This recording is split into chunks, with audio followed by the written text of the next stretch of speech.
Shalom, everybody, and welcome to our weekly Torah program. Shalom à tous et bienvenue à notre Torah, nos programmes de Torah. My name is Rabbi Dr. Yitzhak Shapira. Mon nom est le rabbin Dr. Yitzhak Shapira. And now that we launch Yeshivat Shuvu, Et maintenant que nous avons lancé la Yeshiva Shuvu, in honor of this launching throughout the book of Deuteronomy, et pour honorer en fait ce lancement et tout au long du livre de Deutéronome, we look right before the Shabbat at the parasha just for a few moments. et donc juste avant le Shabbat, nous allons regarder à la paracha.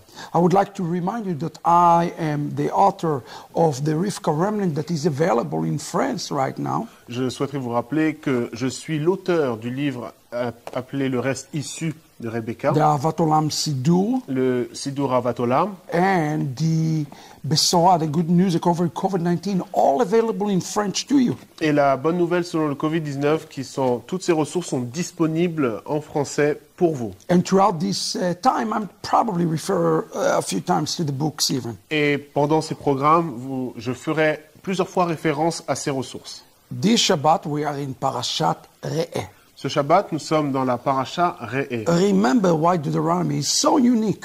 Rappelez-vous de la spécificité du livre de Deutéronome. It is very special because it is written from the angle of Moshe Rabbeinu. En fait, c'est très spécial parce que c'est écrit selon la perspective de Moshe Rabbeinu. And here in the parasha, we are reading one of the most unique verses in the entire words of Moses. Et de toutes les paroles de Moshe, nous lisons ici un verset qui est très très particulier. Listen to this. Écoutez ce verset. It started in chapter 11, verse 26, Ça commence au chapitre 11 et le verset 26, with the word Re'eh. avec le mot Re'eh. First of all, I want you to notice as you look at the cantillation marking on the word Re'eh, Et en fait, tandis que vous regardez en fait les marques de cantillation qui sont dans l'hébreu, there is a pause. il y a une pause. There is a break. Il y a comme un break. And the question you have to ask yourself, Et ce que vous devez vous demander, who is Moses speaking to? à qui parle Moïse? He uses the word Re'eh, Il utilise ce terme Re'eh, not the word Re'u. il ne dit pas Re'u. What is the difference between Re'eh and Re'u? Quelles sont les différences entre Re'eh et Re'u? Re'eh is if I speak to you right now, Re'eh, c'est si je m'adresse à vous maintenant, in a very personal, d'une manière très in a personnelle, very intimate way. d'une façon très intime. And that's exactly what is the word that is used. Et c'est exactement ce mot que Moshe It utilise. is Moses go around and speak to each and every individual. L'image ici, c'est que Moshe va parler à chaque individu qui fait partie du The peuple. word Re'eh means to have a vision, to be able to see. Le mot Re'eh veut dire avoir une vision, c'est-à-dire d'avoir cette capacité de voir. Derived from the Hebrew word Re'iyah, Et en fait, c'est dérivé du mot hébreu Re'iyah, a vision. la vision. And he is challenging him, Et ici, il challenge, do you have the vision? il lance ce challenge et il pose la question suivante, avez-vous cette vision? And it's a vision here Et la vision ici, for a blessing or a curse. c'est la vision qui parle d'une bénédiction ou d'une malédiction. Now listen to this word in Hebrew, bracha. Et maintenant, écoutez ce mot en hébreu, bracha. I would like to refer for just one moment Et pour un moment, j'aimerais me référer à cette ressource, to Avat Olam Sidur, le Sidur Ahavat Olam, page 26. la page 26. When we say, Lorsque nous disons, I would say the first part, you will say the second je part. vais dire la première partie, puis tu diras la deuxième partie. Baruch et Adonai Mevorach. Baruch Baruch et Adonai. et Adonai Mevorach. And the other person will respond, Et l'autre personne répond, Baruch Adonai Mevorach leolam vaed.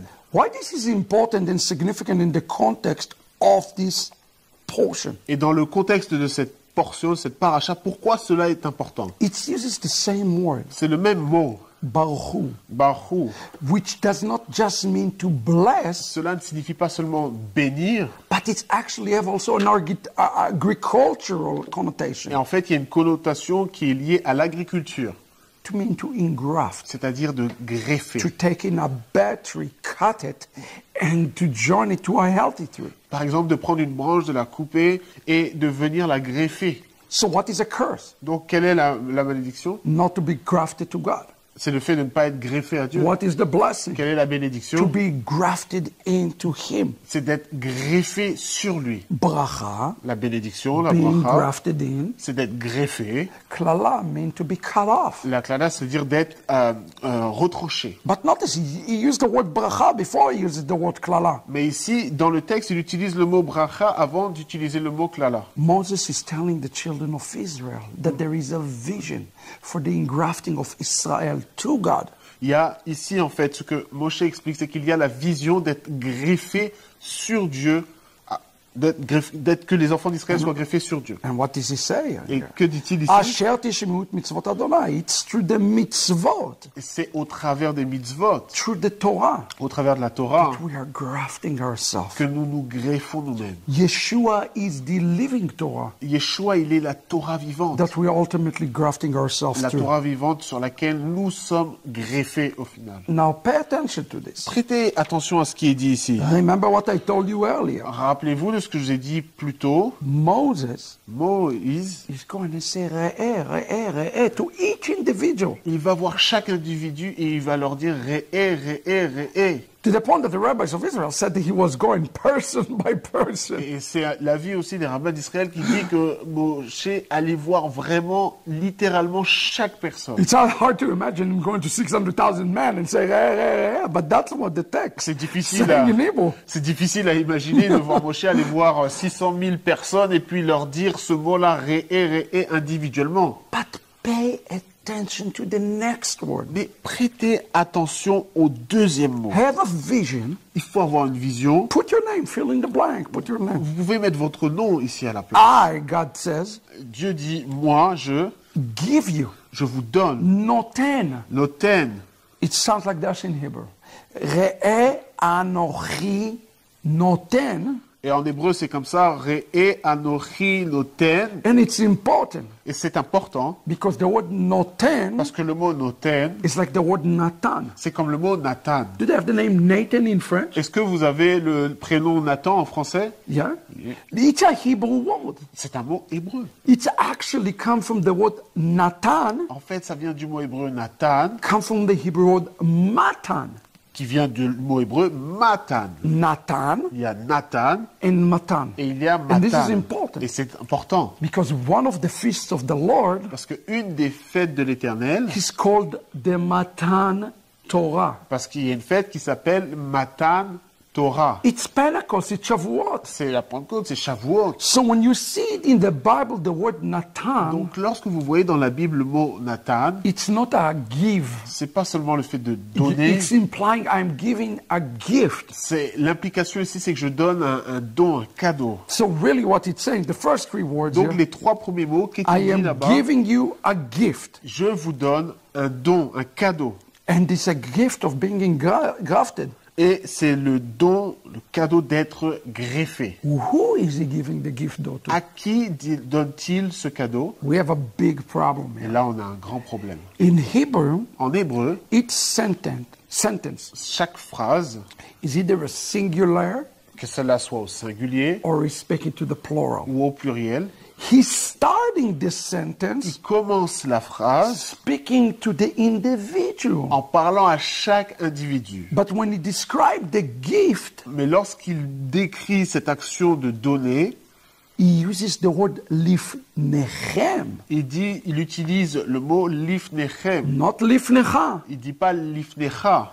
Why this is important? Pourquoi est-ce important? Because the word lifnechem Parce que le mot lifnechem, is a plural word. c'est un mot pluriel. So wait a second, let's try to understand it. Donc, attendez, il faut qu'on He's puisse speaking comprendre. to the individual, Il parle à chaque individu, but he's saying the gift is for all of us. mais en fait, il dit que le don est pour tout le monde. What is the upshot for us?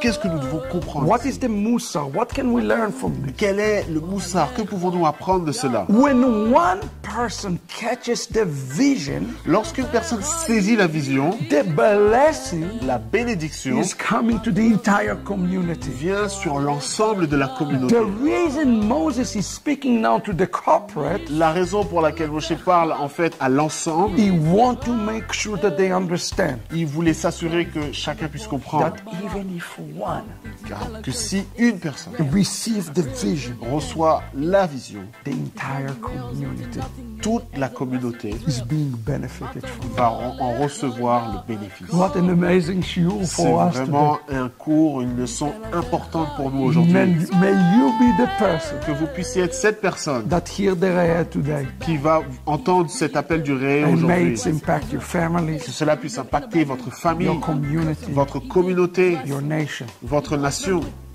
all of Israel. et tout Israël. Shabbat shalom, friends. Shabbat shalom, Come shalom. on to Yeshiva Tshuva. Venez, rejoignez la Yeshiva Shuvu. משכנותיך ישראל, מה טובו אוהליך יעקב. משכנותיך ישראל.